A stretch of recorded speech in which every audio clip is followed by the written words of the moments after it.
This is the STV News. Good evening. The First Minister says a quick decision will be made on whether to hold a public inquiry into the investigation of the murder of Emma Caldwell. Ian Packer was jailed last week for murdering the 27-year-old in 2005. Hamza Yousaf has been meeting Emma's family, who are demanding answers into why it took 19 years to convict her killer. Here's our political correspondent, Ewan Petrie. Margaret Caldwell's long search for justice arrived at Butte House this afternoon. We are a very close family. The mother of Emma Caldwell asked the First Minister directly for a public inquiry into the investigation of her daughter's killer.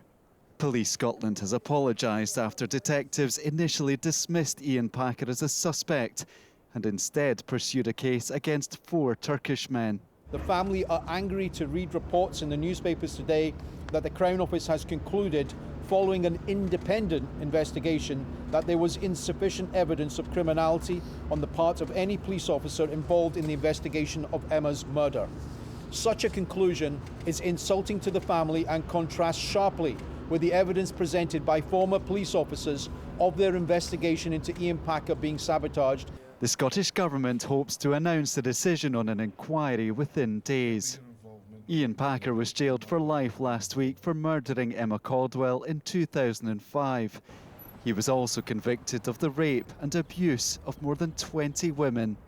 The senior investigating officer who led the initial inquiry told STV News that he welcomed the verdict, which gives the Caldwell family the justice they've deserved, but waited on far too long. He added, "I welcome the involvement of the press earlier, which brought matters about the case to light and led to a re-investigation. I also welcome calls for a judicial public inquiry, and I am more than content to tell my story there." There are currently 4 public inquiries ongoing into separate issues. Adding another public inquiry into that mix would simply stretch yet further the pressure, the already heavily pressurised legal system, the already heavily pressurised police service, and probably take years to get to a point of conclusion, by which time it's almost certainly going to tell us what we already know, and that is that Emma Caldwell was failed by simple ineptitude. Thank you, everyone. Emma's family is due to meet the Chief Constable tomorrow before holding talks with the Lord Advocate on Thursday. Ewan Petrie, STV News. The Chancellor is expected to announce another round of tax cuts when he delivers his budget tomorrow, as the Conservatives prepare for a general election later this year. But with the UK economy flatlining, there are fears future spending cuts may be needed. Here's our Westminster correspondent, Paris Gurtsianis. When times are tough, staying in is the new going out. And buying a ready meal can be a cheaper alternative to ordering a takeaway. This family business in Perth is growing, but the cost of living crisis keeps rolling on. Energy prices are still the biggest concern. It's the killer. Here we are quite fortunate with the electricity come from our solar, right, but the gas has just gone shooted up. It's gone by 6-fold in the last 2 years. So where do we get the money from? At this distillery in Edinburgh, they're also looking for more support for small businesses, in particular a cut in the tax on spirits. Another tax cut that would pass the smell test, lowering the rate of national insurance paid by employees and businesses. Certainly for our staff and for our business, we'd love to see a national insurance rate cut. The cost of living crisis has really hit our staff hard, and it's hard to continually raise everyone's salaries. So if the government could help us out with a national insurance rate cut, that would be a huge help. On the streets of Glasgow today, a cautious welcome for a possible budget giveaway, but questions about the motives and the impact. Anything that's going to put money into people's pockets, then you have to back that. But you know that any Chancellor, when an election's coming up, will do these things. I'm the kind of person who feels like I would pay more tax if they actually spent it well, but they're not spending it well. So yes, I would be into that. Yeah, more money in the pocket's a good idea.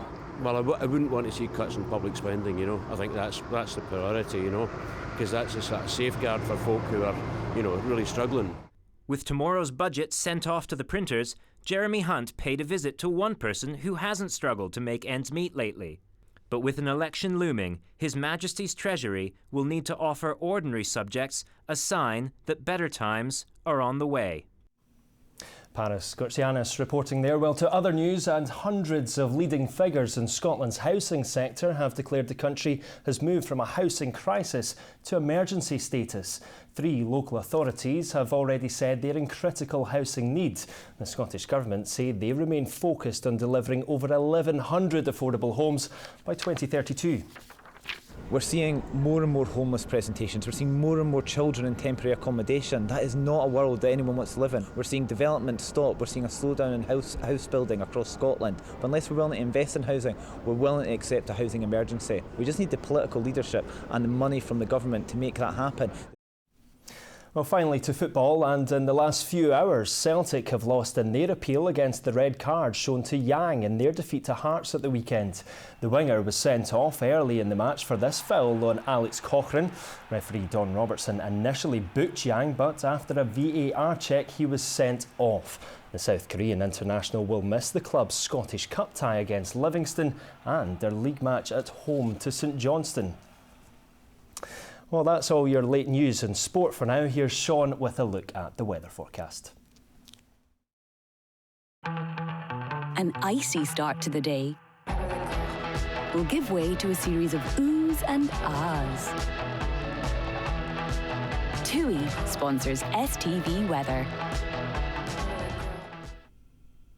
Very good evening to you. For many of us, over the next couple of days, there's going to be a lot of dry weather around, especially if you're watching from the west. But if you're watching from the east coast, particularly around Thornton Loch, Dunbar, Dunglass, and also around the eastern end of the Lammermuirs, here I expect we'll see some quite damp weather at times. So we're going to have a bit of a southeasterly.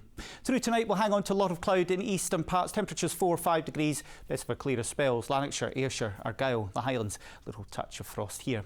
Lots of blue skies along the west coast tomorrow and the Hebrides. It will be windy, but if you've got a wee bench in a sun trap out of the breeze, it won't feel too bad. Highs up to about 9 or 10 degrees Celsius, but for many eastern areas, probably around Cumbernauld, Lanark, eastwards, largely cloudy skies, some drizzle at times, and our temperatures struggling 7 or 8 degrees Celsius, feeling quite chilly, especially around the east coast. Not much changing Thursday and Friday. We always hang on to more cloud in eastern areas, best of the sunshine, but still quite windy in western parts, more showery for all of us at the weekend. Night night. TUI sponsors STV Weather. And that's where we'll have to leave it for now. From everyone here on the Late Team, enjoy the rest of your evening. Good night.